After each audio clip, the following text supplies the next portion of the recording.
Annabelle's gone a lot, so I end up taking Ezra to most of the parties and most of the things that he used to go to in school. Some of them. Some of them. All. No.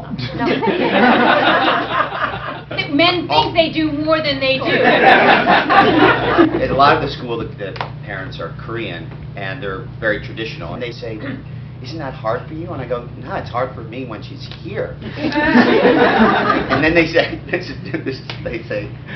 which makes me really laugh. They say, they say when she's gone, who does all the cooking and the cleaning? She does the cooking and cleaning when she's here. Come on.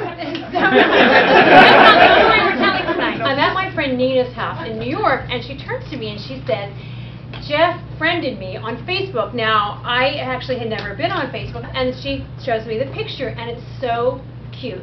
There's a picture of Jeff and our son Ezra, and they have their arms around each other at a baseball game. And then there's another picture of Jeff and Ezra, and they're at Yankee Stadium. And then there's another picture of Jeff and Ezra, and they're in some indeterminate place, but looking like a really great, happy family. And then it occurs to me, where am I? There's not a single picture of me on his Facebook site. It's like, where is the mother? I don't know. Perhaps she died of terrible disease. Perhaps he's divorced. Jeff is out there in cyberspace with our son. I'm like, what is this? Is this J-Date or is this Facebook?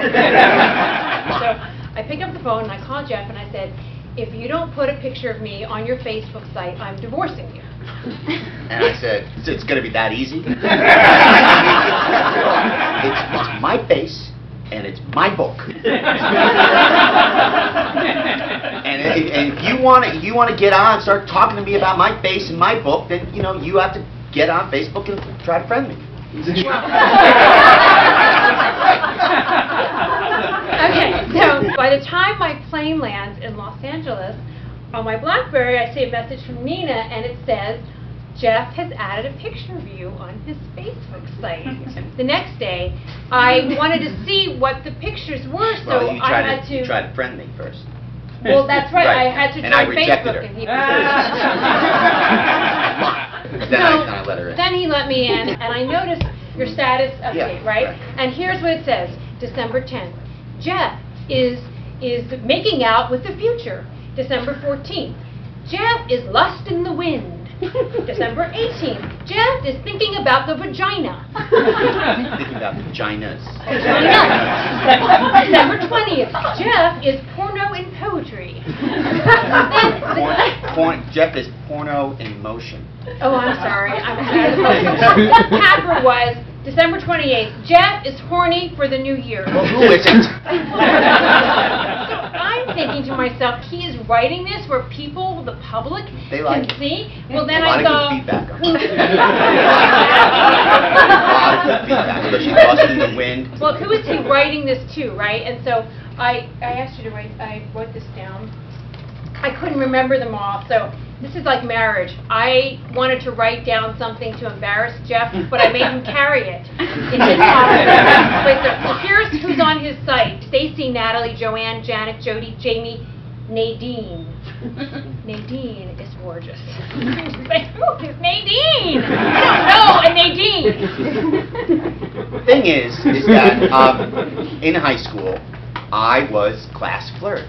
So clearly. So Nadine sends a note saying, "Thanks for the perverted card, Jeff." So I start typing this thing. I'm like, who the hell is Nadine? I am not comfortable with this mister. Meanwhile, I'm in my office. He's in his office in our house. We're upstairs and downstairs. Like, we can't actually talk to each other. We're like Facebooking each other. And all of a sudden, we're right. Gosh, it's like we're all in therapy together. And then Nadine writes, "Oh my gosh, have I offended your wife? I'm so embarrassed. I'm so sorry." And then the phone rings. When the phone rings, it's my friend Spencer who says, "What's going on with you two? I'm really worried about you." And it's then that I realize I've been writing this on the wall.